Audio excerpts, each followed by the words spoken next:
Hello, little boys and girls. Okay, that was annoying. I won't do that.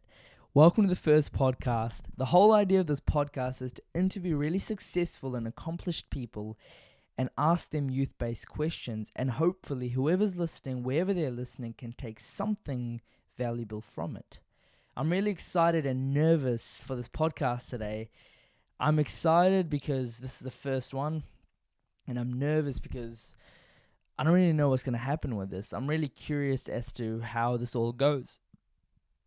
The guest I have on today, his name is Dave Cameron. Dave Cameron is the CEO and co-founder of LearnCoach. For those who don't know what LearnCoach is, it is basically an online website designed to help high school students and university students pass their exams. I personally use it and I really find it simple, easy, and effective. And I think if you're struggling with your exams, definitely go and check it out. Dave Cameron is also the Young New Zealander of the Year and also the recipient of the Sir Peter Blake Leadership Award. Dave is honestly one of the genuine people I've met. He was really cool and really generous with his time doing this interview. I'm really grateful for it. What we talked about ranges from everything from artificial intelligence, how the school system's great, how the school system sucks, where education will go in the next 20 years, what our jobs would look like if you're in your early 20s or late teens, how we can prepare for it, all that stuff. And I hope whoever's listening can take something out of it and let me know how it goes. All right, let's get into it.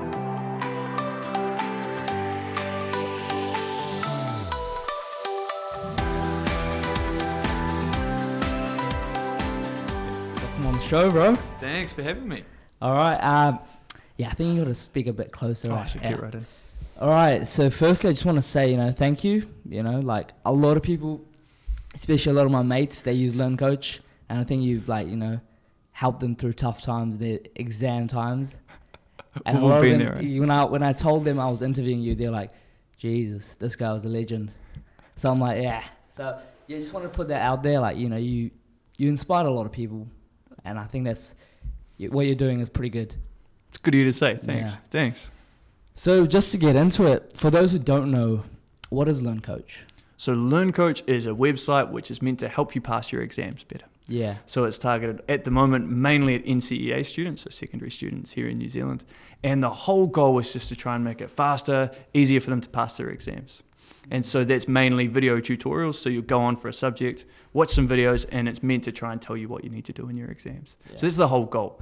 And then there's lots of new things we're trying to do to make that even better. Like the latest version is actually put the exam straight away afterwards online, so that as soon as you've done learning, you can just pass the test straight away. But that's the whole goal we're trying to do. That's cool. That's quite interesting because even being a LearnCoach user, it's quite simple. You go on there, you have a test, you're like, shit, I need to do this. And then you click on it. And then it shows you how to do it from A to B.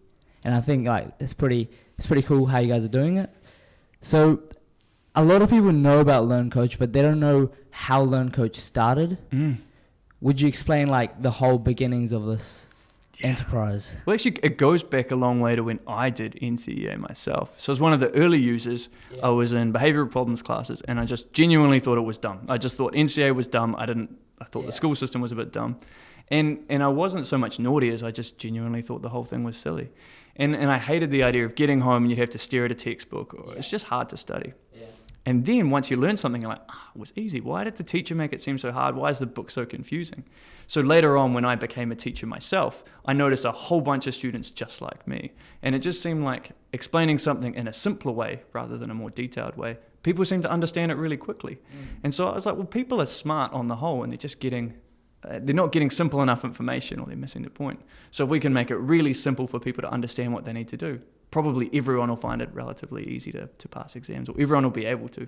So then it was just a matter of trying a whole bunch of things to try and make learning a little bit simpler. You mentioned it's simple on the website, you just click play and it shows you what to do. So in my opinion, I think teaching or education should be simpler rather than people trying to teachers making it as detailed or comprehensive as possible. I think simple and easy to understand is a nice place to start, and you can build from there. So that was the kind of goal of I've experienced how annoying it is studying and not making that much progress, and then really wanted to make it different for everybody else once I realized that it didn't need to be that hard. So the whole thing is just trying to make that learning experience a little bit simpler, a little bit easier, and a little bit more productive, to be honest. Okay. So like, how did you sort of, what things did you take? Like, what actions did you take to start it? Like, yeah. So the big thing was when I was teaching, and I used to run these tutorials after class for the same reason as if you can tell people how to do it, that they'll often get it and actually learn. But this would get mental. Around exam time, everybody wants help because everyone's kind of forgotten what they learned or didn't learn it throughout the year. So we were running, like renting out halls down in Dunedin at Otago University. It'd be like 150 people come along on a Saturday morning from all sorts of schools just to try and practice learning. And I was like, jeebus, I'm just repeating myself again and again on the simple stuff. I wonder if there's an easier way to do this. So I just got my brother to help me, my mum, my girlfriend at the time, who I'm now married to, and we just made this website, recorded a few basic videos for level 1 maths, this kind of couple of exams, and just put them online. And so I had about 2 classes, about 50-ish students who I was teaching these subjects to. And after like 2 weeks, there was like 70 kids who'd registered on this website. And I was like, oh my goodness, some of my kids have actually gone home and learned maths, and then told some of their friends to go watch maths videos. I was like, didn't really expect it. And then over the next 4 weeks, they must have told some of their friends who told some of their friends. And there were like 4,000 students who like signed up on this website just learning these maths videos. And so the day before the maths exam, it was like 40,000 of these video lessons watched, which was like the equivalent of like 5 years of full-time teaching for me delivered in this one day, and reaching people like all around the country. And I was like, man, technology could actually do this way better than I could. And I can't remember what I was doing exactly, but I remember that I had the day off basically because all of my senior classes were in exams. Did nothing, yet at the same time, this website was delivering way more teaching than I had in my whole teaching career. So I guess that was my introduction to think that, man, technology can just take something that you think will do and spread it to so many more people than you ever could by yourself. So that was where the kind of LearnCoach idea started from, and illustrating that people actually wanted to get more help. Yeah, it was quite interesting, like, researching your background into how you started and stuff. And I was like, yeah, that's quite cool. Like, you saw a problem and then you found a solution to it. But like, when I was researching you, one thing that came up, which I was like pretty surprised about, was like, you were quite a naughty kid in school. I was maybe I got it wrong, but it's 150 detentions in your first few years of high school. Is that right? 140. Yeah. So it was a lot, and I think as well, it wasn't so much that I was a really bad kid. It's just that I couldn't understand. Sitting in class and a maths teacher would tell you to learn some stupid maths thing, which is ironic because I became a maths teacher doing the exact same thing. And I just had no idea when this would apply in real life. And I was like, why am I spending so much time and energy learning this dumb tool that I'm never going to use in my lifetime again, especially when there weren't exams at this kind of year 9 and 10 age group.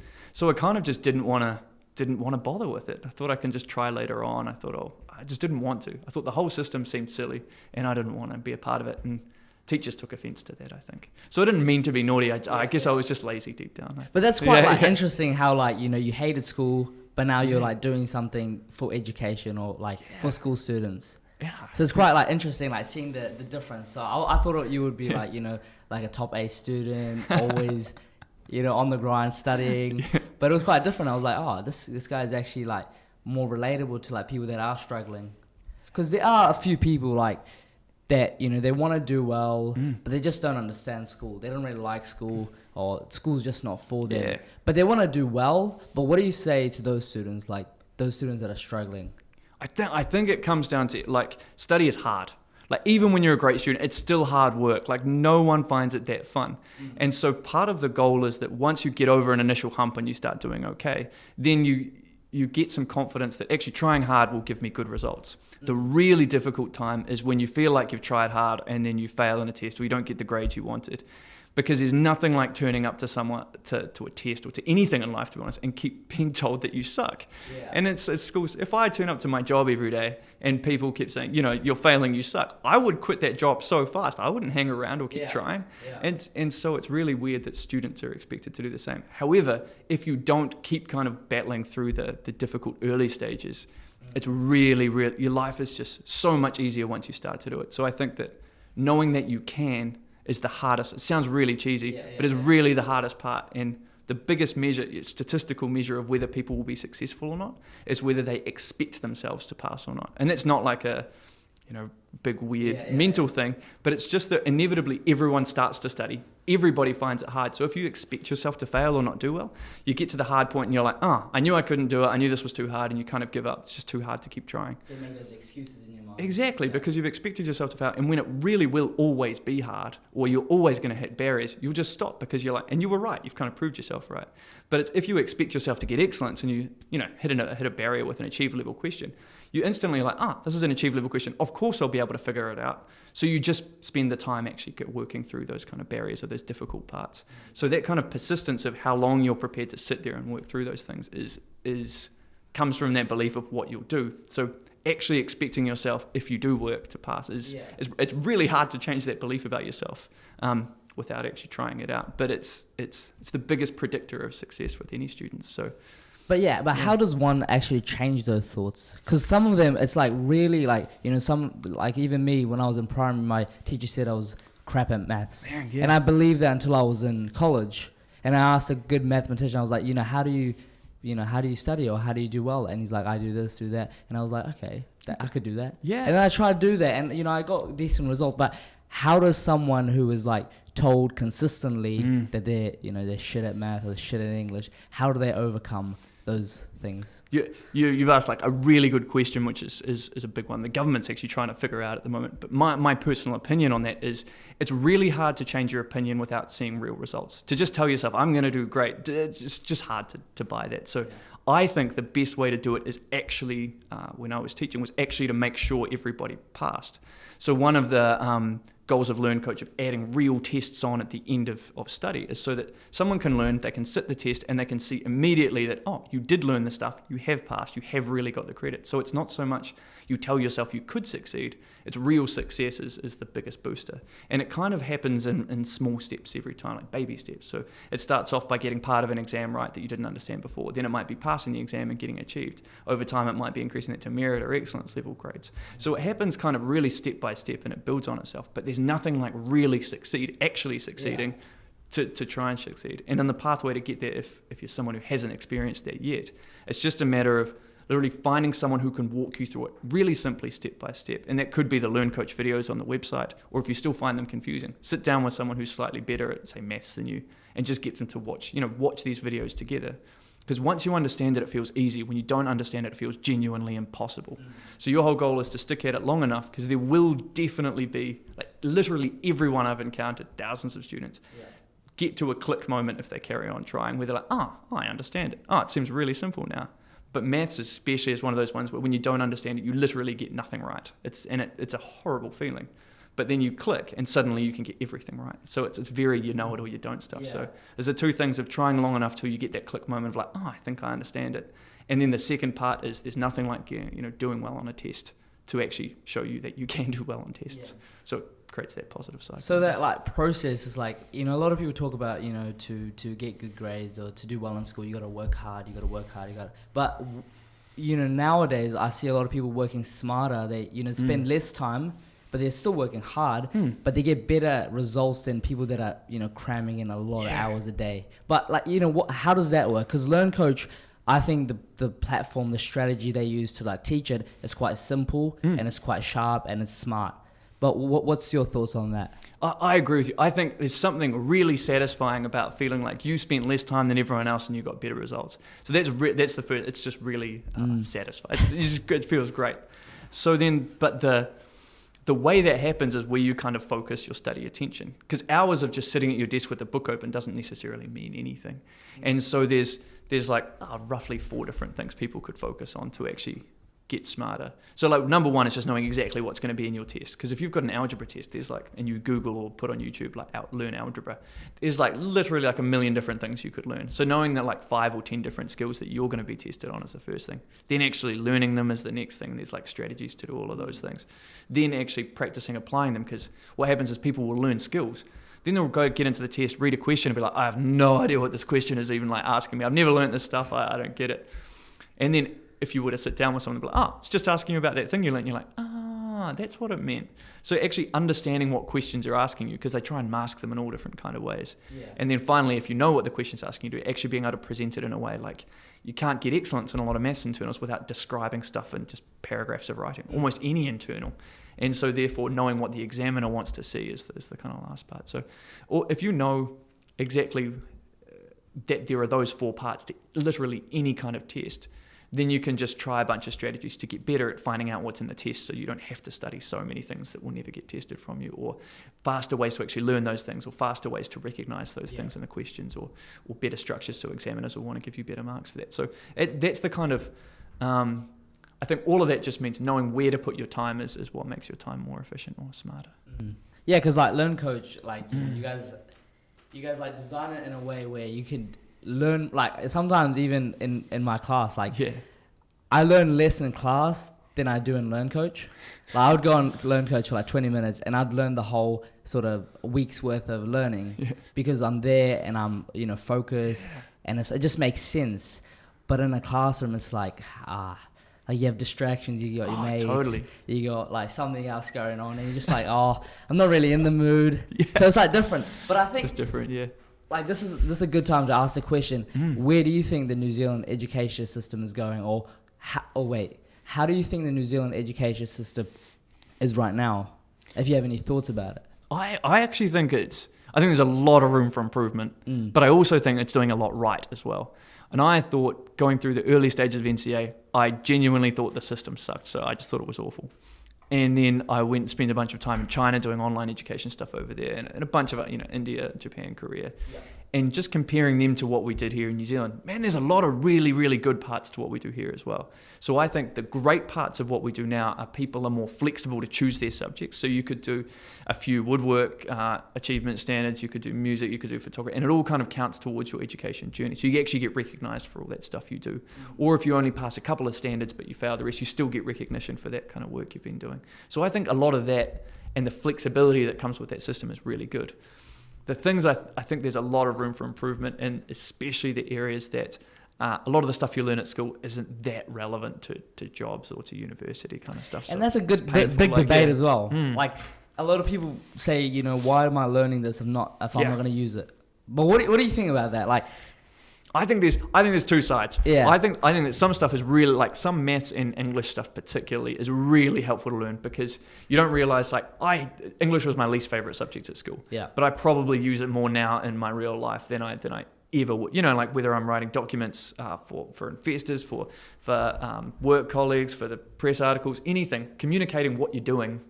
Nobody knows if you don't communicate it well. So English has like been so much more helpful than I ever thought. Same with maths. I wouldn't be able to, like if you're running a business, for example, and almost every business or organization has money in it, so understanding how maths impact that, like how much you can earn more than you spend, or it sounds simple, but if you know maths or you're comfortable with it, being able to plan and predict and make better plans than everybody else because you have some maths tools, I think that's helpful. So the balance is those kind of raw tools that might help you in your life versus when you get on a little bit, if you learn I did calculus as part of my degree, never ever used, even as a calculus teacher, never used. How are you going to use complex numbers in a job? That's I was right. like, you're learning all that, you're working hard, and a lot of people don't work hard because they're like, why am I going to use it? Exactly. And totally, and it's a fair question. Yeah, I reckon. Like, why design a system that you're not going to use? And nowadays, you're not going to get paid on what you can remember. It's like, how can you apply what you know? So my personal, I think what's good about it, and I agree with you that there's a lot of room for improvement on this, but what's good is that if you learn to do some problem solving or answer questions in any circumstance, including irrelevant school ones, you genuinely get better at doing it in the relevant workplace ones. So it's good to doing the maths is a heck of a lot better than the irrelevant maths, a heck of a lot better than doing nothing. However, I would say there's a lot of room for improvement to try and actually make the learning relevant. So one thing that we're piloting now, that it won't be released for like 18 months, but what we're doing is we're getting real jobs, like employment jobs. So it could be like machine learning or artificial intelligence stuff, robotics. So just jobs where people are really struggling to hire. And then we're going to get students to work on these real projects. We're going to teach them all the machine learning they need to know. But we'll stick all of the NCA credits, for example, or university certificate points, whatever it is, behind this learning. So what it happens is that the student is doing real work, like real world projects, working in real companies for their credit. It means that they can have much lower fees. It means they can have guaranteed jobs at the end of it, because companies are stoked because they get to actually recruit people who have been through proper training programs, have learned real skills. So it's just a way that if the argument is it's really helpful to learn something, then I'm thinking, why can't it be helpful skills that employers will pay you lots of money for? So I think that matching those things up is really impossible for teachers, because your average teacher who's been teaching for 20 years, they don't know how to do machine learning. They don't know what other jobs are out there. Some of them have literally never left the school system. So it's impossible to expect every teacher in every part of every country to know everything else that's going on. But it still sucks. So that's where I think technology can help, because we can make all those links, put it online, and then every teacher can use those. And it also means, I think the big improvement would be personalized learning, because you know how you mentioned you're in class and your mates are around and you're distracted. It's just hard to learn like that. And the problem when you're a teacher as well is half the class got like bored because they understood what you said like after 2 minutes, and it's 5 minutes later now, so they've totally tuned out. Half the class got lost because you're going too fast, so they're like, well, I don't know what he's talking about. And so there's like 2 kids in there that you're working perfectly for, and everyone else is totally tuned out, and it's just such a terrible system. But as a teacher, I was like, I don't know what option I have. And there was no way I could manage having like 2 kids on one program and 2 kids on another program, because you've got like literally 2 minutes per person per class. Just not enough time. But with technology, you can literally put everybody on their own program. Just be like, go ahead. As long as the teacher can monitor what's going on and make sure people aren't slacking too much, or that they're helping people when they've hit barriers. I think that's a much better way where everybody can actually take a little bit more charge over their learning, get more credits when they want to, have a break if they want to, get ahead if they want to, catch up if they need to. But right now you have to rely on your teacher. And that's hard for the teacher and hard for the student. So I think that if you create a really cool system that's relevant to real life that everybody can use, I think that's the exciting part of technology. So where do you think like New Zealand's education system or the world's education system is going? Because nowadays, you got artificial intelligence, you got so many new jobs created, and like the things we learn in school right now, I think is going to be changed maybe in the next 5-10 years. So where do you think it is, because you're in this field? I think that it's going to become, subjects and everything are going to come a lot more mushed together. So for example, if I'm doing any real life, and this is the same with most jobs, if you're doing any single project, you might use a little bit of maths to make sure that the numbers add up. You might use a little bit of English to explain to your bosses or your employees or whoever it is how it's actually going to work and convince them that it'll be a good idea. You're going to use a bit of media studies to promote it to everybody around you. You're going to use a little bit of business studies to understand what's smart and what's not. So every one project does use a little bit of lots of subjects. So I think if you could pull in lots of little bits of projects, then you can suddenly, the exciting part or the learning becomes about how do you take all the knowledge or find all the knowledge you need and do something really cool with it. And that's the exciting part about learning, is doing something new, doing something interesting.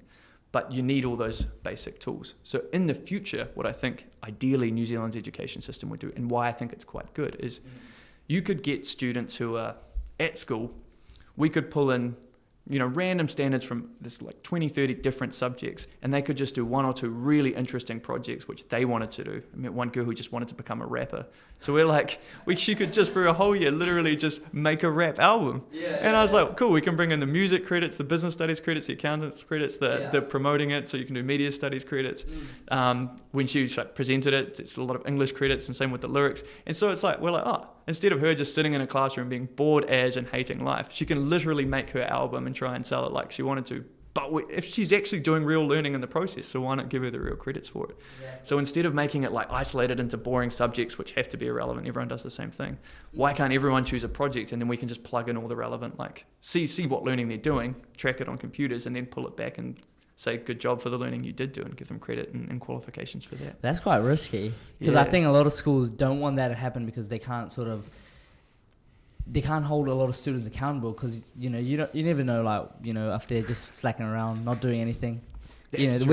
How do you control that then? I think I do. So I think what you'd have to have some kind of timetable and delivery. So if you're building a rap album or making a podcast or whatever it happens to be yourself right now, there'd have to be a way to know that you need to get 80 credits, and so you have to get 2 credits a week or whatever it happens to be on average. And if you get too much out of whack with that, so there'd be some kind of schedule, like first week you're going to do this, second week you're going to do this, third week you're going to do this, and here are the credits which are linked up to it, so that a teacher would get alerted and could be like, look, you're ahead of schedule, that's awesome, or jeepers, you're falling behind, I'm going to go kick your ass and tell you to hurry up and submit your work. So I think, but the problem is now that as long as you can track how someone's progressing, you can see, are they on track or are they slacking around? And especially if you need to get credits or sit some kind of assessment, you've either done it or you haven't on time, so it's going to be easy to track that stuff with technology. But the teacher needs to be alerted, because if everyone's doing a different project, it's just impossible to know what every different person's doing. You just forget stuff. And so as long as you have a computer system that's tracking what everyone's doing and can alert the teacher being like, this person's ahead, go give them a pat on the back kind of thing, or this person's falling behind and you need to kick their ass or help them, or whatever it happens to be. So the computer just needs to flag all those things, which might so that you're saying like the teacher's job will no longer be to like teach specific subjects, or rather sort of help students go on their projects and work on the different things. I think the biggest value in teaching is not regurgitating content, because computers can do that. Exactly. There's no Wikipedia. Google does it better than what most teachers can. And so, or more accurately, I should say. But the best job is that if I'm assuming you as well, you think back to your favorite subject at school. It was probably because you had an awesome teacher, not because you love algebra or something.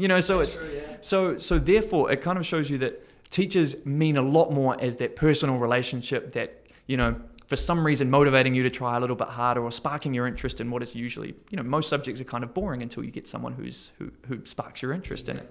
So I think the teacher role is way more than just the content, because content doesn't mean that much. But if a teacher can take a group of people and motivate them to try a little bit harder, think a little bit more creatively, hold them accountable and kick their butts when they need to, congratulate and celebrate with them when they're doing a good job, I think that personal relationship stuff, kind of like an awesome coach would do with you. Like a mentor. Yeah, that's right. So it really is this kind of thing where teachers can't tell everybody different content all at the same time, and at 10 o'clock at night when, someone's like, oh crap, I don't know what I need to know for my test tomorrow. It's just too hard for a person to do it. But computers, so that's where computers thrive, but computers are awful in that personal relationships, motivating you, hoping you, helping you do better. Exactly.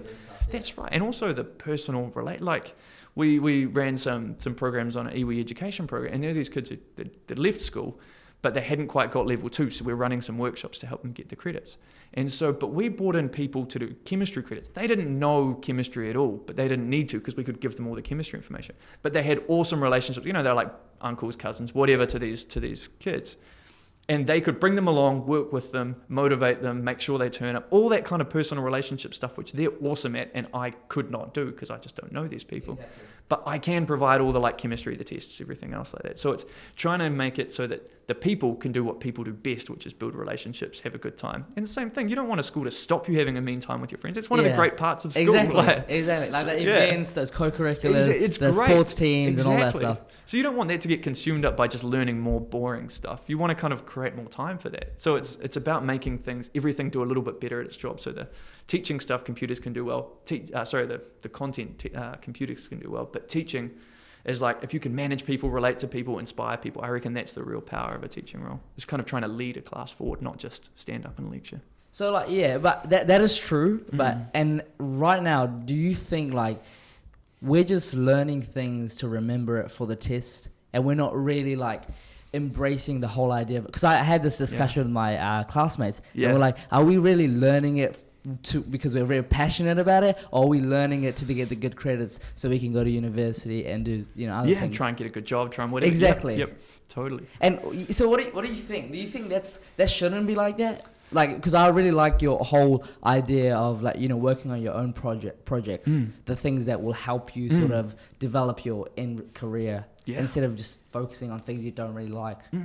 So what do you think about that? I think that in my opinion, the job of education is to give young people more opportunities in life, more opportunities for better jobs, better pay, better experiences, whatever. So to me, that's what the job does. So if education can do that better, it's a good job. The way right now that opportunities happen is with your qualifications. So if you don't have qualifications, you just don't have that many opportunities in life. You're not allowed to go to uni. You're not allowed to get a whole bunch of jobs. You're not allowed to apply for high paying kind of career. So that's qualifications are the gateway to that at the moment. And there's pros and cons. But what that means is that if you're a student, sure, you could get in and learn maths for the fun of it, but it really is a hobby. The goal is that every student incentive lies in getting a good grade right now. Because if you get a good grade, your parents are oh, you're so smart. Your teachers are well done. I knew you had it in you. Universities are come do my course. Here's a scholarship. So every single incentive is tied into those grades that you get. So therefore, the incentive is, rightly or wrongly, right now is that if you get a good grade, you're awesome. If you don't, it doesn't matter whether you're it doesn't matter whether you're the best at maths in the world. If you kind of bomb on a test, no one else knows that you're good at maths. So it doesn't mean anything. Well, don't you think that's quite It's quite hard. It's sad. It's sad, really yeah. sad right now. And it's quite depressing, really. It is depressing. So the thing which I hope changes. So that's kind of the situation now. And I think it's some people don't like it when I describe it like this because they say it's too assessment focused and it's not good. However, the bottom line is that you need some way of knowing whether somebody's learned something or not. Because if I've never met you before and you're interviewing for a job with me, I've got to know. It's like, did you learn enough stuff at school? Did you, or do you have these skills or not? You've just got to have some way to communicate it. And right now, an exam is the best way we have, although pretty flawed, I think. So the goal, I think, is to change what I don't think assessment's bad because you need to just say, yes, I've learned something. Like give me a badge to say I've learned it. Yeah. But the goal would be to change assessment so that it measures much more relevant skills. Because you could argue that sitting one maths test and when you're 16 doesn't have much bearing on the scholarship, pathway you should get at university or a job or whatever. Yeah. So I think that another reason why I like the project-based stuff is because it puts real learning at the heart of it, and then you take evidence from real learning, and you can create basically a portfolio of work or a long research project, and you can look at the whole project to judge somebody and give them a grade based on that, not just 1 3-hour test or 1 hour test or whatever it happens to be. So for example, if you do art right now in NCA, you look at, you pull together all of your work for your end of year project, and the kind of proof's in the pudding. You look at your whole year's work, that's your portfolio, or not. If you created a rap album, it's like, you can see pretty quickly, it's like, did you make the album? What's the quality of the music on it? Did it sell? Did you, you can just look at the whole thing's there. So it's not like you have 1 hour to write about a rap album or whatever it happens to be and get a few credits, which is, you can easily game that, or it's just about doing well on the test. Whereas I think you've got to change the incentive so that we are judging people on the whole project or the whole learning experience, if we want them to take the whole learning experience seriously. Because I think it's unfair to expect people to learn something like a whole subject and assess them and give them incentives for something else. It's just unfair, because people who inherently embrace the subject but don't look at exam technique just do badly in school compared to people who don't care about the subject and only care about gaming the exams. So you want to make those things as coherent as possible. You want to teach exactly what you'll assess, and you want to assess what you're teaching to make it as seamless as possible. Otherwise, you're teaching them something that they'll never get any credit for. So it's really, you're learning for fun, and lots of people at school don't learn for fun. So. Yeah, I think, everyone needs an incentive to work hard or to go the extra mile. And that's I think that's human nature in a way. So too, yeah. So, especially with hard work, because lots of people do heaps of learning outside of, learn to snowboard, learn to surf, learn to play sport, learn to play music, people learn all sorts of things outside it, so you just don't get, and there's also you go on YouTube, you can learn pretty much whatever you like on there. Anything. So it's cool. You learn to podcast on YouTube, to be honest. Exactly, it's really cool. And so I think that that's where I hope that there can be a much stronger link between the incentives of formal education, like giving you qualifications, and the real learning that happens in everybody's lives. So I hope that stuff gets more closely bound together. How much learning do you think happens not inside the classroom, outside, let's say sports, your co-curriculars? I think for me, that's that type of learning. It's the soft skills, but I think they're very valuable these days. Learning how to communicate, empathize with others, all this stuff. What do you think? I think they're getting more valuable over time as well, because as computers get better at doing the basic jobs, or machines get better at doing the basic jobs like building cars, all that kind of stuff. Yeah. There's nothing like motivating teaching, for example. If your job is to motivate a group of students who don't want to be there, it's very hard to get a computer to do that. So I think that those empathy or people skills or communication or soft skills are becoming increasingly important. So I think they're really key. However, we're still in a society which values academic rigor as well. If you do well on academic subjects and tests, for some reason, and I don't know if this is a good or bad thing, but people seem to like that. People seem to like calculus credits more than, getting 42 ag credits for going on a chainsaw course or something. Yeah. So there's pros and cons. I think. It's quite weird though. They're both successful in their own way. Exactly. But why does society, let's say, value one than the other? I think it's misguided. In my opinion, I think it's really misguided, especially because people statistically going into trades are likely to earn more on average than people going to universities. It's like you could going to university is so expensive. Like, it's expensive for loans. Exactly. You're earning nothing for 3 years. There's definitely no guarantee of a job at the end of it. Yet the government will pour literally, more than $1 billion into our universities, and, huge amounts of money, and people spend huge amounts of time. And I know it's about more than just the qualification, but it seems like it's a very expensive, time-consuming way to kind of grow up for a few years. So it's not inherently about, I went to university, I've got multiple degrees. So I'm a hypocrite talking about it, but I also think that I hope in the future we become a little bit more open-minded as society to whether qualifications are the be-all and end-all.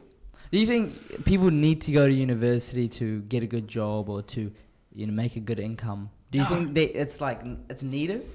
I think in the broader scheme of the world, no, definitely not. And you see a few companies now saying, look, we're not going to, like Ernst & Young, which is a big business advisory service or accounting service, but they said that we're not going to look at qualifications in hiring. The difficulty with them is, where do you find your they've got to employ a lot of people every year. If they don't find them from universities, they don't know where to find them from. Or even if they do get applications, they don't know how to judge them and say, is this person good or bad? Because they haven't got a grade to go on anymore. So it's not that, I think that qualifications by themselves are kind of not meaningless, but I've never used anything I learned in my degrees, but having the piece of paper has really helped me a lot.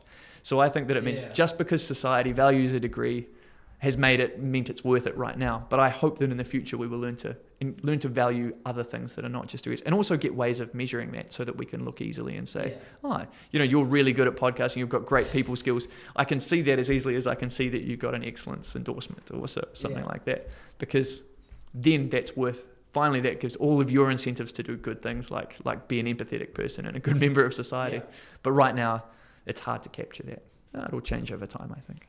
Yeah, like you hit on like the idea of university. A lot of people, they're like, they don't see the point. They're like, I don't see myself in university. Why should I start? And now like, companies come out, they're like, we don't sort of value the whole idea of a diploma. Yeah. But why do people still keep going university? It's like a tradition, eh? It's a tradition. It's definitely, and it's a safety net as well, because it's hard to know. I don't know how you feel, but definitely when I left school, I was very uncertain about what I was going to do in the future. And even a lot of people that go to university are still kind of like, they change around their subjects and majors, that kind of thing. But I think it's a time to kind of figure out what you like and figure out what you're doing. But I think it's a very expensive way to do it. Pretty expensive time. I was going to say, it's pretty expensive time. Try and figure it out the same thing. Yeah. So I just think that it's hard. If you want to be a doctor, you're not allowed to be a doctor unless you do it, or a vet or a dentist or whatever. So if you don't right now, you're locked out of a bunch of options. So you just don't have them. But then the other hand is you could just do IT, and there's a huge shortage in IT. The hard part is if you don't go to a university, you don't get to go to the recruitment days, you don't know what companies to apply for you. So it's kind of, the whole system is set up in a really old school traditional way, where you go to school, if you're academic, you go to a university. Companies who need to employ, skilled workers look to the universities to recruit their employees. So that's kind of, the whole world's been set up like that. But so the universities kind of wedged themselves in the middle there, which is kind of smart in my opinion, because now you have to go through them to kind of get to the other side. But I think everybody's realizing that it's not the only way to go, and I think it's a really healthy thing to realize that you don't need to spend so much money and get into so much debt. Because I was having a think yesterday, and I was like, Jesus, I went to Otago, which is like 150 odd years old, sitting in like these old classrooms, learning old, like real old material from, old people. No, not quite, but it was, and got a 70 grand loan for like information I could have just learned online for free. Yeah. And I was like, why? And I think it's just the fact that right now society still values qualifications, but I hope that that's changing, and it's really awesome that young people are questioning that. I think it's because you just touched on a point. It's like even LearnCoach now, they offer university, they help you with university stuff. Yeah. And you guys are like sort of, now people don't really need to go to lectures. They could just stay home and learn it. Yeah. But that's like, I think don't you think it's different? There's certain types of people that will go and do the work, and there's certain types of people who will be like, stuff it, like no point. Yeah. So it'll be different, eh? I think so. But I also think that if you can learn the material in 1 week versus 1 year, why? It's just such a waste of time to spend a year on it. Exactly. So I think why not, smash out the work and do it really quickly. And that's where kind of, I guess, LearnCoach is focusing on its energy to try and make that learning a little bit faster or simpler to understand. But then you get to actually spend all the rest of the time doing other better things than kind of sit in a lecture hall, because who cares about sitting? It's so unbelievably boring. Like, same as sitting in class. If you're not actually learning, it's such a boring way to spend your time. So why not get out there? Why not even just as simple as hanging out with your mates and having a good time, because it's great. It's still better, in my opinion, than sitting in a lecture hall. But I think that being said, there's an argument that if you could learn it in a week, there's lots of also productive things as well as fun things you could be doing. So I'm just like, if you're going to do something, why not do it well, do it fast, try and smash it out, and then enjoy the rest of your life is kind of it's more of a personality thing, I think. So I guess you make a business around the stuff you like. So Exactly. I'm more of a crammer than a steady studier, so it's kind of, yeah. So what do you think the future of LearnCoach is at this point? Like, where are you guys heading? Well, I want to make a total virtual school system. That's the goal I want to do. And it's kind of the big picture thing, because I think it would be really cool if you had like an everything school. So anybody could learn whatever they wanted from literally anywhere in the world, whenever they wanted. So that's the kind of goal, because I think that if you did that, then there's lots of really exciting applications you could do. So you can suddenly set up schools for almost no cost, like in a hospital ward, a refugee camp, like literally anywhere you can set up a school over, international students who don't have access to schooling. So there's all this kind of school stuff, is you could bring schooling into all parts of life, but also for people who are in school or can't afford it or anything like this, suddenly that they can spend their time doing much more relevant real world stuff, whether it's gaining work experience throughout their degree, whether it's getting the degree a lot faster or any kind of qualification a lot faster. But suddenly you kind of remove the need for one teacher, whoever's in charge of that student, to know every single option about what that student might have as their background, what they might want to do in the future. Suddenly you can kind of just say, look, they can do whatever suits them. You as a teacher or as a lecturer or whatever can find out what they really want to do, get them actually doing what's helpful for their skills, and we'll plug in all of the assessments on the background. So we'll take care of the academic side of things, because suddenly people aren't prepared to take a risk on not getting a qualification and actually learn real life skills, because they're like, well, if I have no degree and I spend all this time learning, it's not going to mean anything. So people aren't prepared to move totally away from qualifications too fast, because it's seen as too risky. You might not be able to get a job as easily, you might not be able to do things. So if you could just say, look, we'll take care of the qualifications, just go about the best possible learning pathway you can have, whether it's getting a job, whether it's just learning more creative stuff, whether it's social impact stuff for charity, whatever it is. But if you're doing really hard work and you're doing a good job of something, there's no reason why we can't then plug qualifications in behind that. If you've done like 3 years of really good learning in an IT company, you would not normally get a degree. But as long as the IT company reports on all the progress you've been doing, there's no reason why you can't give somebody a degree for that, because they actually have learned as much as somebody would in a degree, probably more actually in many cases. Then why don't they do that then? Like, it's actually take people in the industry they want to work in and train them up with actually real life things they have to do. Yeah, that's literally what we're trying to do now. And it's really early days of literally we're doing our first pilot soon. However, the reason they can't, there's a couple of reasons you can't do it, is because regulation. So if you look in the Asia Pacific region, New Zealand is the first country that will allow, say, online qualifications. And because when all the laws were written about what qualifications count and which ones don't, online didn't even exist, so there was nothing in there about it. So you've just never allowed to be doing it. So whether it was good or bad wasn't the point. The law didn't allow you to.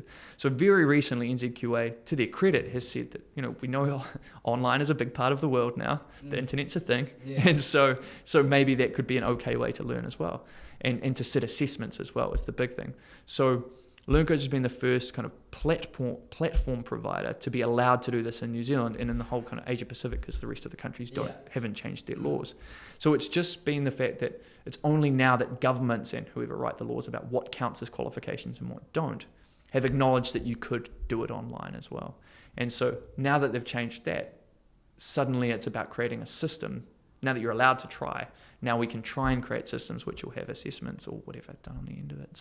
So it's just a matter of, now that we can do it, we're like, what kind of learning can people do in real life, and can we give them credits for that? And now it's just a matter of trying to make it work. So like everything, we'll do some trial and error. Some of it probably won't work. Lots of it will, but it's just fun. It's fun just trying to create a future that you think is cooler than the one we have right now. I think what you guys are doing is quite different than most people. Hopefully. It's pretty cool, It's fun to try, and I think that it's like you can if you think there's something that would be really cool, it's really nice if you get the chance to try and make it real. And nothing's as perfect or as ideal as you think it will, but actually some stuff does work really well and some stuff doesn't. So it's just exciting when you get the chance to try. I think it's like a lot of like my peers, my mates and stuff, a lot of them are real talented at stuff, you know, maybe the arts or maybe doing something. But so often they just get discouraged because, you know, they think themselves as being shit at school. So they believe that, and they like just go on and they're like, oh, you know, I'm not going to be as successful as the person that's getting like, you know, all E credits. And it's quite disappointing. Don't you think it's like we're all different and we have different sort of we have differences in what we want and what we, you know, think will fulfill us, and society has this one idea of a person. Definitely. I think that's absolutely, and it's a real shame. It's a real shame because school is very narrow and works for a very narrow range of people. But if, as long as the school exams, or school, university, same kind of thing, school exams are the biggest kind of metric we use to judge people on, and it sounds really cruel, but everyone does need to, you know, you need to know what people do or don't do. So they need some way of doing this. Yeah. But I think that as long as that is, then nothing else gets recognized. And it's such a shame that such a tiny, you know, false, like school is like nothing else. You know, you sit in a classroom, you get told what to do, you sit a test for 1 hour. There's no job that's really like that. It's so weird, like that you can't use the internet to help you. You can't ask, if you ask your mates to help you in school, you're cheating. If you do it in real life, you're being resourceful. Like it's like the opposite of real life in lots of ways. So I think it'll be really, it's been the way it always is, and it's just too hard to change, to retrain all these teachers to do it. It's really expensive and difficult. So therefore it kind of is slow to change. So it's really nice for us to just kind of ignore schools, and you know, they are getting on board and being really supportive of what we're doing, which is nice. But you just create something by yourself.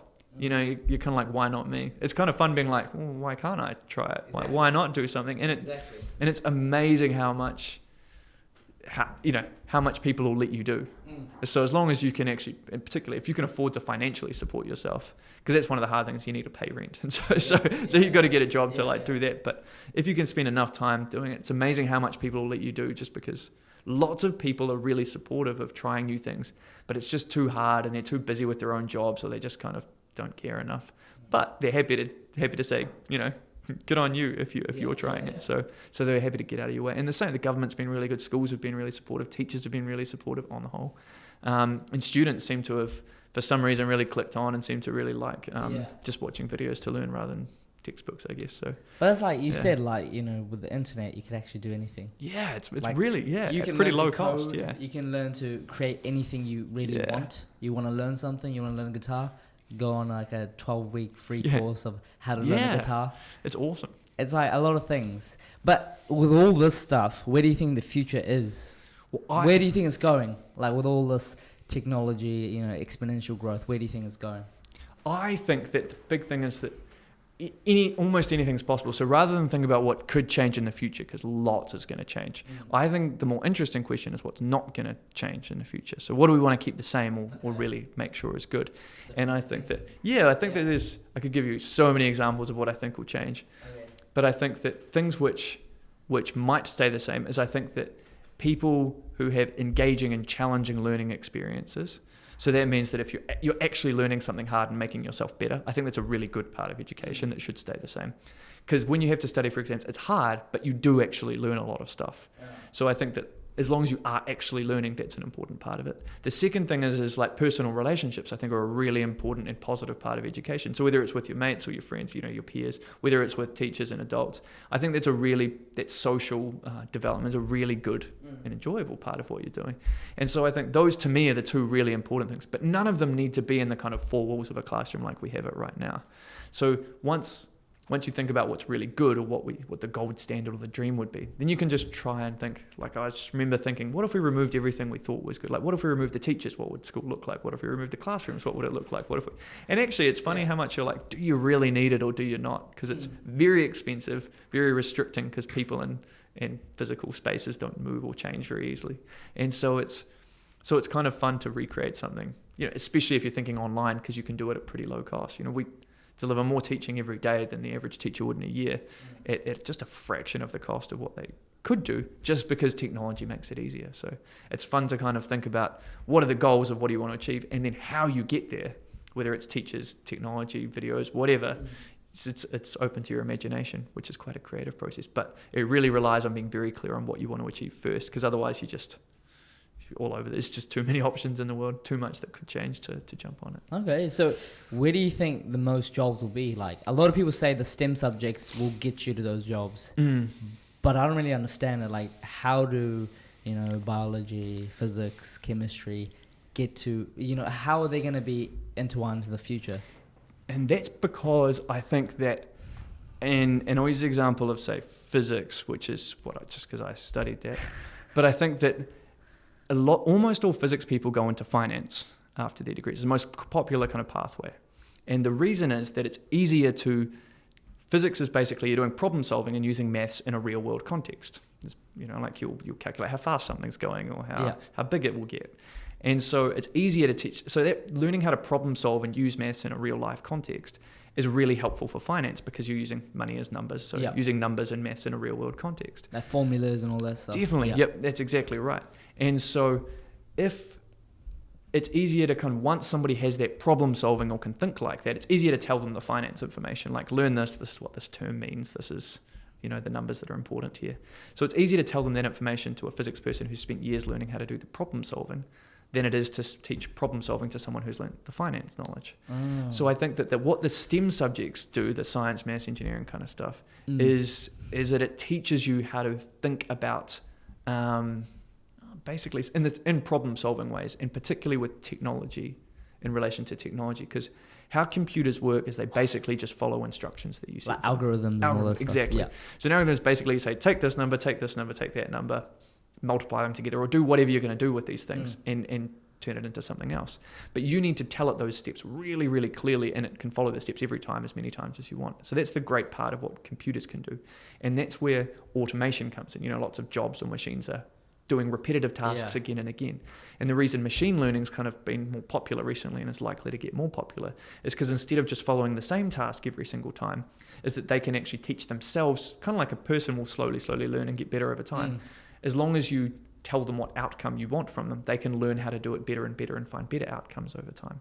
So like you'd teach a person in school how to learn to read or how to recognize what's in a picture, you can teach a computer to do that the same way and slowly train the computer to do it, and it'll learn itself. And so I think that thinking though, so if the world is going to be a lot better if the world will be a lot better with more machines, more automation, because we can do everything we want far cheaper than ever before. That means that the people who understand these machines and understand how to use these tools and can imagine how to follow that process or those steps is going to be important. And so science and maths kind of subjects really almost always teach you how to follow a series of steps. And if you can think like that, then it's much easier for you to understand how all technologies, computer, machines, all of that stuff work. So you could help with it. Exactly, because the steps are rough, I say this very loosely, but roughly the same steps. So if you get a bunch of data or numbers or something like this, you put it through a formula or an algorithm, whatever it is, and something else happens. And that'll tell the machine or the computer to do something. So it's just understanding what those steps are means that you can think a lot more clearly about, because all machines are tools, like hammers, whatever. So if you can understand the tools and how to use them, suddenly you're a much more valuable member of society. So if a company who is run by lots of people who aren't so familiar with technology right now can bring in young people who understand technology, not just how to use it, which is actually a really big advantage, which lots of young people have and don't realize is really valuable right now, but also understand how that technology is created, or how it might work, or what might work as technology and what might not work as technology. So understanding how that will apply to the real world around us is what's interesting, because for online learning, for example, lots of people have ideas about what the future of online learning could look like or what part it could play in the education system. But nobody really knows. Everybody's just totally guessing. I'm just guessing. Literally, it's as simple as me sitting around with a few mates thinking, what sucked at school and how do we make it suck a bit less? What would be really awesome at school and could we do something like that? Yeah. And then just yarning to a few other businesses, to the government, and just being like, we think this would be awesome. Do you think this would be awesome too? Yeah. Can we try and make it happen? Most people are like, oh, okay, give it a whirl. Give it a whirl. Yeah. It's literally that. Everyone's just figuring it out. It's like discovering a new place. You just explore and you have some ideas of what you think are cool, but you're really just trying and error, trial and error kind of stuff. So, but understanding how technology and tools can work. So it's kind of that, while it's not directly applicable, I don't ever apply the calculus or physics stuff that I learned at uni, and why I think in some ways that was a waste of time. However, I do think in terms of being like, what is it exactly that we need to do here, or what numbers do we need to find? Like really important numbers for us are if we don't make enough money, we can't, the whole thing dies. Doesn't matter whether it's a good or bad idea, you just have to. So it's one really important part. Another important part is if students aren't actually learning, it doesn't matter how cool we think it is. If it's not helping students learn, it's a big waste of time. So just knowing what numbers are important to measure and what aren't important to measure, and how you can get a quick idea of what's going on and what's not going on, or how you could make, you're like, oh, some people are doing, people might watch an average of 5 videos each. We're like, could we double that to 10 or 20 or whatever it is? So knowing how to measure it or what might happen it's just really helpful to understand technology for that. So it's much less about the specific subject knowledge, because you can Google literally anything you want. But it's much more about knowing how to go from a process from A to B, and that's what the sciences and maths are really good at, learning how to follow some steps. Yeah, and one of my teachers says, like, the sciences and maths, they help you problem solve. Definitely. They make you think really, really hard. Yeah. And you sort of have to find a way with what the given information. Yeah. And I think it's like they use the maths content, but really it's just helping you to problem solve. It's exactly right. Yeah. So that's why the school subjects are actually the good part of the school subjects, is that it kind of doesn't, in some ways, it doesn't matter what problems you're solving. If you're learning how to problem solve, that's the most important, that's the really valuable skill. Because even if you get one job, you'll learn how to do that job. You're going to get a new job at a new company, and it'll be new stuff anyway. But the problem solving, or the skills, or the kind of thinking you get is better. Like you're a lot smarter now, and you can think about a lot more stuff now than you could when you're 5 years old, because you've learned a lot more. So learning stuff, no matter how relevant it is, it genuinely does make you smarter for life. And so I think that it would be better to make that process a little less boring throughout it, so you could do more fun projects or more whatever, or more broad projects as well, because like you said, it's very linear and limited in the school system what they'll assess you on. But I think within that, I do think that if you learn stuff, and particularly the science and maths, they're harder and slightly more arduous at the time, I think. But it's really valuable because you can add lots of value for companies. And if you want to get a really high paid job, basically you need to be a really valuable person with really valuable skills, and that will be valued with lots of money. So investing in science and maths and stuff like this right now are really valuable skills, because technology is playing a much bigger role in the future of the world. Therefore, if you want to be a valuable person, it helps to know and understand technology. So I think there's lots of examples, different examples in hugely different industries. Even in the arts or music or things like this, people who have made algorithms or technology things to make music a lot. I don't know if you've got Netflix, but there's one on Dr. Dre. There's a documentary on Dr. Dre and Jimmy Iovine, who started Beats and did it. But it's amazing. They're very musically oriented, talented artists, but how they kind of did a whole lot of problem solving and were really smart and used technology to then get bought for billions of dollars by Apple. So it was how they made a huge amount of money by understanding technology and understanding all the people and doing that. And primarily their strengths are still absolutely in the arts, but just understanding technology and how iTunes or other online music streaming and stuff could, really muck up their business, which it did. They were allowed to they could see that and understand that in advance and could shift. They really adapted it. Yeah. So understanding technology or understanding that kind of thinking meant that they could, move way faster, make way more money, and do way more interesting stuff than everybody else. So it's kind of, I think that problem solving is really helpful for lots of things. Yeah. Oh, to be honest, that is true. So the next question, I think it would be quite cool as well, is what failures have you been through that have set you up for later success? Oh, so many failures. What's your favorite one? My favorite one is that when I finished, so I put up the very first LearnCoach videos in 2012, so 5.5 years ago. Yeah. This was when I was a teacher. At the end of that year, I'd seen these kind of all these students kind of learning at a distance. It was really fun and exciting, and I was like, man, this is more fun than teaching. I'm going to go do this. So I went and I started a totally new company, which in this business accelerator, which basically found out that students over in China were struggling to learn English, and they had one English teacher for every 3,000 people studying. So a big shortage of these people. And I was like, there's heaps of tutors back here who would do lots of part-time work. Maybe we could match them up on Skype or something like this and get them chatting to each other. So I went into this, it's called a business accelerator. So they give you 20 grand cash just for 3 months to be try out your idea. And at the end of it, you're going to pitch to these 300 investors. And if what you're doing is cool, they might give you more money. And so you get the chance. So I was like, well, it's a perfect chance to quit my job and try and run it. But, just try and run a startup. It'll be so cool. But I'd never been to China before. No idea what was going on. I was just kind of this education, these couple of videos kind of worked well last year. I want to try something new. So we flew over to China, and our goal was to go to these English language tutoring companies, and there's tons of them everywhere. and they're the ones who can't recruit these English teachers. And we'd say to them, look, you can't recruit your English teachers. We've got tons of them. So we'll build the technology. We'll find all the like English tutors for you. Sorry, I say teachers and tutors. I mean tutors. Exactly. And then, and we'll match them online. You find all the students and we'll share the profits together. So I was like, this is going to be cool. We're going to make money. And so we went and like knocking on the doors. And this was like 3 weeks after I'm about to like literally stand up on what was going to be New Zealand's biggest ever gathering of like investors. Yeah. And I'd like really hyped it. I was like, we're going to China. This is going to be awesome. Like, check out how cool this is going to be. Go over there and we're like knocking on these doors. Went to 17 and literally none of them could speak any English at these English language things. And it hadn't occurred to me that someone in an English like tutoring company, there's no English speakers. So on the one hand, I was like, man, they really have a problem. So it's like that. Yeah. But on the other hand, I was like, damn it, I'm about to pitch to all these people and I can't even talk to my like customers or understand what's going on. So it was like we ended up calling a mate who could speak Chinese, just studied Chinese and could speak. So I was like, if I fly you to China, can you help me out for a few weeks? So he did some translation. We then like ended up, people had signed contracts for like literally like $250,000 worth of contracts in these few weeks. So I was like, oh my gosh, this is awesome. So we raised like a bunch of money for this other company with the idea of setting up in China and building a business over there. Turns out I didn't know China or anything, but signing a contract over there means nothing. If you sign a contract over here, you're liable you got to pay it. So whereas over there, it was kind of just, they're like, oh, we know Westerners kind of like doing contracts. I'm just going to sign it just almost as an indication to be like, oh, you seem like a nice person and I'm curious to talk a little bit more about what you're doing. But I didn't know that. So I was like telling everybody back here, I was like, these investors and being like, this is going awesome. This company's going to be huge.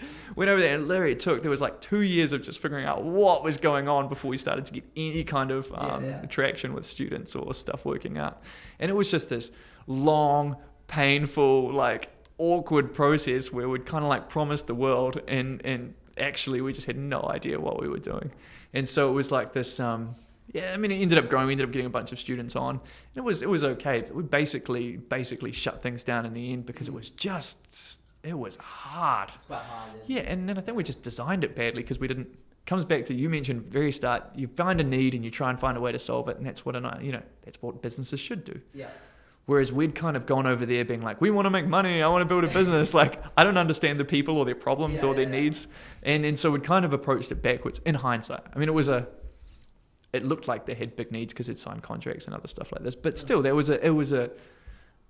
spent a lot of time and a lot of people's money, like, literally more than $1 million before we got any kind of track. So it's a ton of money. Yeah, and especially when I was like 25 at the time or something like this. So I didn't have much money of my own or anything. Yeah. And so it just seemed like now I'm a lot more careful because it's easier to spend money, like, because you can look like you're growing a business because you're like, oh, we're employing so many more people, but it's so easy to spend money. It's much harder to find something that makes money, but also delivers really valuable stuff that people really like. And I think it's much more fun being in a business where you really believe that you're trying to be a good sort to people or do something that's, make the world better in some kind of way.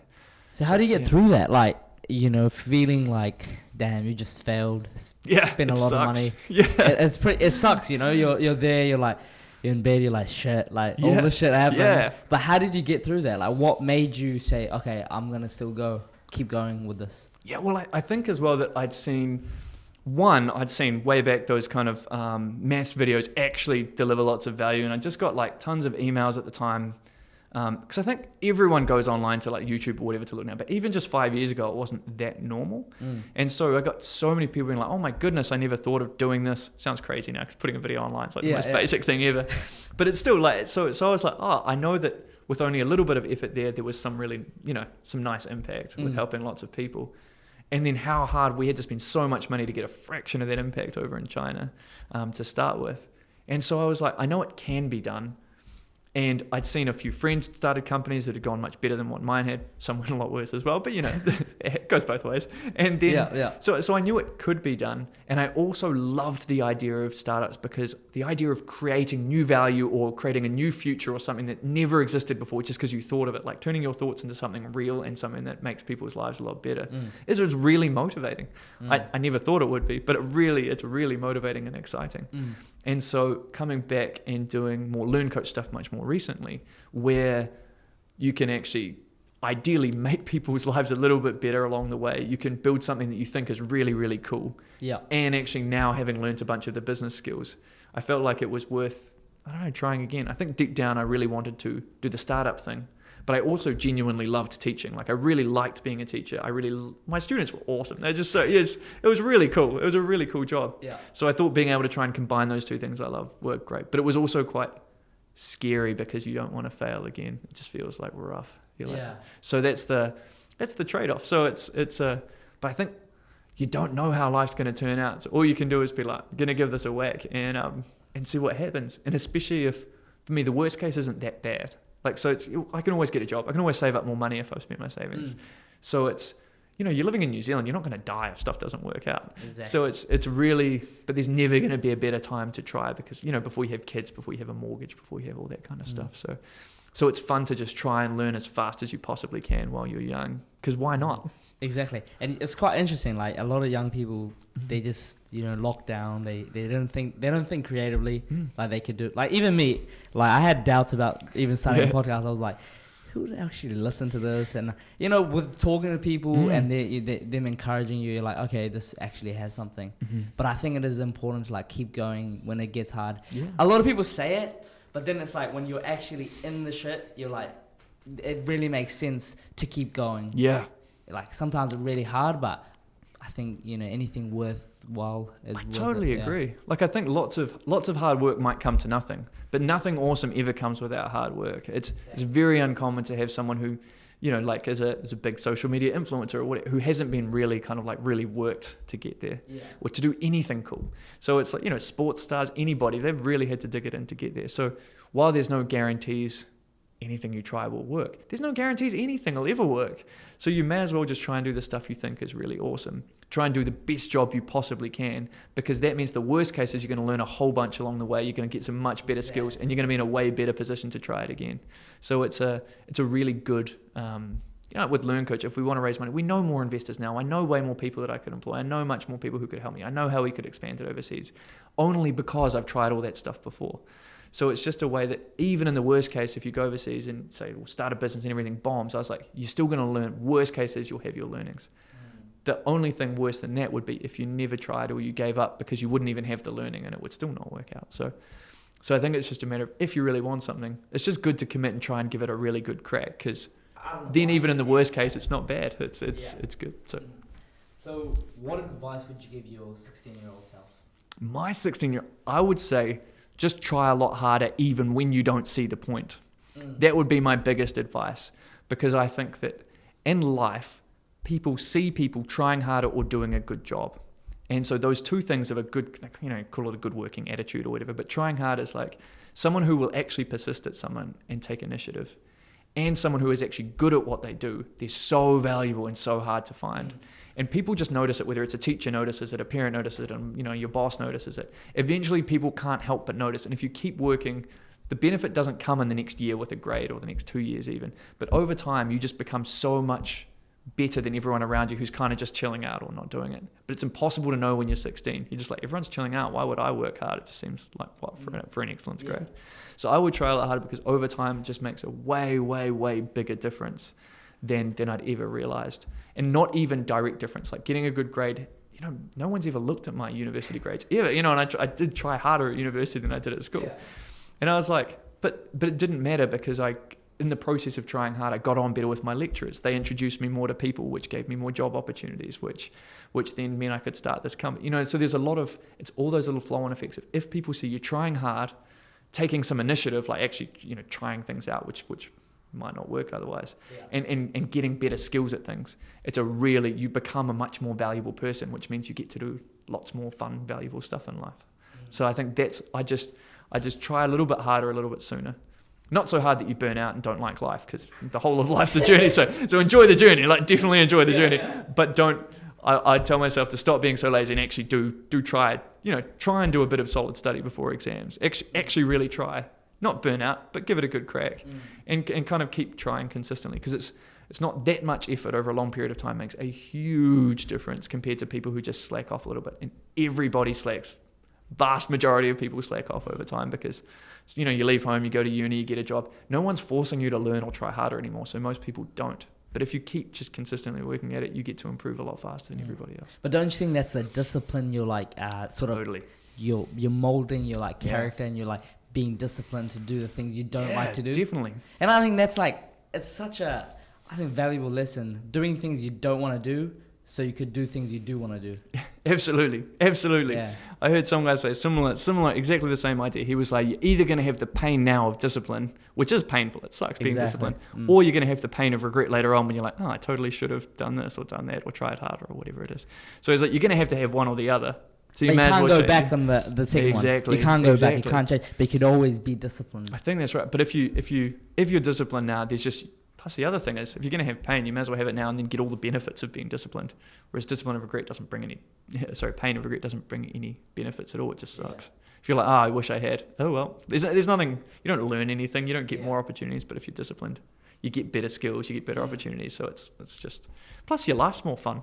It's like, so anyway. Yeah. So one of the things I was like, checking out, you're just researching for this podcast. You guys have that comedy writing thing. Oh yeah. Yeah, explain that. That's quite cool. Yeah, that's quite interesting though. This is totally inspired by back in 2015. I met this guy Dean, and he's a TV comedy writer. So it's for like Jono and Ben and 7 Days and stuff like this. And he kind of really nicely said about the LearnCoach website. He's like, oh, it's really slick. He's like, it's kind of an accountant's website. Super slick, but really boring. He's like, do you realize that kids are meant to be, like young people are meant to be using this. It's not meant to be so lame. So he was like, well, what if learning like wasn't so boring? What if it was kind of, at least there was a bit of joy or it was a bit funny or entertaining or something like this? So part of something. So we just kept in touch and he made the website a little bit quirkier. And also he was like, it'd be so cool to get people writing comedy because everybody likes someone who's funny. Like it's just, no matter what job you're in. You're in a good environment. Exactly. Yeah. It's just, everyone loves it. Yeah, when you're in class and you try to be funny, the teacher's like, shut up, Johnny, or whatever, like, so he was like, wouldn't it be cool to run a competition where we could just like celebrate people being funny or taking the piss or whatever, because let's be honest, everyone thinks it's awesome. Yeah. And so he even just said, I'll put like, it's $50 a week. He was like, I'll just take $50 a week out of my pay and just give it to people to start with until we get it running, just because he just thought it would be a cool thing to do. Because I think a lot of what's really fun about the LearnCoach group of people who have kind of come together is that they seem to be in it to create something like, to create an educational experience which is just better than what they had, and not better in like an altruistic, we're trying hard or being martyred, but it's just something that's more fun. And it's, to be honest, for us, it's just way more, I don't know what students really think because I don't talk to that many students, but we have way more fun just taking the piss or just having a good time. Yeah. So it makes the whole thing was way more fun when you're like, this would have been awesome when I was at school. So it's a really nice way to enjoy the journey or try and do work as in something that you actually think is cool compared to working on something which is lame. Often also, to be fair, you have to work on stuff that's lame, but at least you get to do a little bit of like, this is cool, this is fun, and so it's good to bring that in. It's quite funny, like you just read the title and it says something quirky. It's like, all right, that's quite cool. Yeah, it's just, I don't know. Yeah, so it's like, okay, Sorry. All right. What is your favorite book or books? Ooh. Do you read a lot of books? I read heaps of books. I never used to read books, but I read heaps now. I think that some of my favorite book was one called The Innovator's Dilemma. My most influential one. I found it a little bit hard to read, to be honest. But it talked about how the theory behind how small companies can actually do things much, with small resources, can do a lot better than big companies who are doing everything right. And so I thought the book was actually written for big companies on how to stop small companies kind of taking you over. But at the same time, as someone who at the time I really wanted to start a business, and it gave this really clear roadmap on how you could get much bigger advantages with much smaller resources. So that Innovator's Dilemma, I think it was rated like the top business book of last century. So it's I don't know if you've ever heard the term, this company's disrupting the music industry or disrupt. So that term comes from this book. This is the theory behind disruption. So the guy he was an academic when he did it. He's still an academic at Harvard. But he kind of was lecturing the MBA and was like, all these big companies are doing exactly what we're telling them. And then these other companies are just taking them over. Like, what the hell's going on? Yeah. And so he kind of looked into that and then kind of figured out the roadmap of what was going on with these small companies. So I thought it was like a really cool roadmap because I was like, even if I'm small, even if I've only got a few years savings from being a teacher, I can still do something and make a splash or try something out. So I found that really, it was really motivating for me. Might add that to the reading list. Yeah, it's cool. Okay, before we sort of get onto the last sort of questions, How was winning the New Zealand the Year this year? Oh yeah, that was cool. Yeah. I was really happy. Congratulations on that. Thanks, mate. Cheers. How was it? It was a big boost, to be honest. It was really, because I was not expecting to win. So it was just, you go to this finals night, and I invited my like friends and a few workmates along, just because I was like, we're gonna have I won't win, but we'll just have a fun night. Like, we'll just celebrate. Like, why not? Yeah. And so then when I won, it was just super fun. So it was like this big boost, and it's made it way easier for me to get meetings with people. Because before, if you wanted to meet with the government, you're kind of a total nobody who no one's ever heard of, or even, and while no one still has ever heard of me, at least if you kind of like, people see that you're the like Young New Zealander of the Year, people are like, they're just at least curious. They're like, well, what is this about? So they'll at least sit down and listen to you, which is often all you need for people to sit down, because like you mentioned, that soft skills, people skills, bit of empathy, all of that is just, most people are very reasonable, and almost everybody wants the same thing, for the education system, for young people, for whatever. And so it's just really nice to be able to sit down and say, oh, we've found something that seems to be working really well, or we want to try something we think is going to work really well. Do you want to get on board with this? And most people do, which is really cool. So that's been the biggest plus, has been being able to get meetings with people that I never could before. So it's cool. I was pretty, because you might know Riz Gardi. She was the Young New Zealand. I met her about last year, and we're working together. I work part of this Empower initiative she started. Oh, that's cool. It's quite cool, and seeing you in it this year. And she sort of mentioned you to me. I was like, oh, that's quite cool. Yeah. But so we'll get to the last questions. When you think of the word successful, who's the first person that comes to mind, and why? Oh, that is a really good question. So I've got there's a couple, like my immediate things just jump to those real big names, like the Steve Jobs of Apple, or Elon Musk from like Tesla or space. The real big life-changing kind of world-changing kind of people. But at the same time, there's also a handful of people who I know who are like, they're much more Kiwi, and that they're really chilled out, they're really understated, but they've kind of either created heaps of value for their company, like just made lots of people's life better, like in their companies, for the employees, for whatever, or also for their families. Like, usually they'll have enough money so that they can spend all of their time doing stuff that they believe, passion projects or charity work or whatever it is. And I think that people who have spent a lot of time building up their personal skill sets, and then use those skill sets to make, it sounds so cheesy, but genuinely to make the world better, or give people who don't have a chance, give them a chance. Yeah. I think that's, to me, I was like, that's really, really cool. Because I suspect if you got to lie on your deathbed and think back, and it's like, I made lots of people's lives just a little bit better. No, it doesn't have to be life-changing. I was like, that would be a really cool thing. So I think it would be awesome if one could not just become skilled enough so you can have a good job yourself, but you can go even beyond that, where you could have enough skills or money or whatever it is to really make a big impact on other people. I think a lot of people would find that fun. And I definitely find that fun. So I'd really admire people who have the discipline and the ability to do, and the drive to do it. Yeah. Rather than just sitting on a beach somewhere. What's the impact you want to leave behind? I would love, if there's, the thing which makes me happiest by far is when I hear some story from a student, for example, it could be anybody, who's like, to the effect of, I didn't think I could do it, or I'd always failed at maths or whatever, and now I got a merit, or now I can do it, now I did do it, now I think I can do better. But that kind of, again, it sounds cheesy, but that when someone changes their belief of what they think they can do, what they did do, it's so cool. Because I just know for myself, when you actually truly believe that you could do anything, to be honest, it might not be true, but when you really believe you can succeed, there's nothing more motivating than trying to keep you going in a positive direction. And so I think that is, if I could create any kind of way, and we do it through education, something that could help people feel like they're being more successful, and ideally be more successful, then I was like, that would be really cool. Because I think if you get a whole bunch of, say, young people, I think are particularly passionate and awesome, in my opinion, then believing that they can do a lot of good things in the world, they are actually going to change the world. They're going to get all this potential. They're going to drive through and actually make a big commitment. And they really will make the world way cooler than what it is. I think the world now is way cooler than what it was 50 years ago. But I think that it seems like that's getting faster. And I think young people are way more creative and way more in tune with everything else that's going on in the world. And so I think they have the capacity to really make the changes, even, step it up way more than what's ever been possible before. So I think that's awesome. But I think without believing that people can be successful, you're just going to feel like a failure. You're not going to try. And then then the world won't move, won't become as awesome as it could be. And I feel like the world is so cool right now. It could be even cooler in the future. Yeah. So I think that's what I think is really, 100%. I hope happens. Yeah, like, your work with LearnCoach. So how can we support you? Like, the people that are listening, how could we further support LearnCoach and what it's doing? I think that the coolest thing that people from LearnCoach have done is just literally just telling their friends and giving us feedback on what either we could do better or when they find mistakes, and there's a bunch of mistakes in videos, for example, but just feeding back and keeping us in tune with what's really going on the ground level. Because as I get like older and more out of touch with schools, I'm scared that I'll kind of like forget what it was like being a student, or just not know what students are experiencing right now. So the more people can just tell me, tell their friends, tell anybody, what's going on and what's actually helping, that to me is super helpful. All right. Thank you for being on the show. Thanks for having me. Cheers. Welcome back.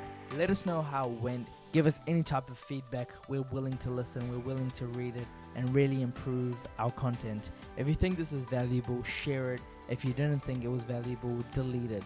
Do whatever. And on that note, hope you enjoyed it. Cheers. And shaka to all my surfers.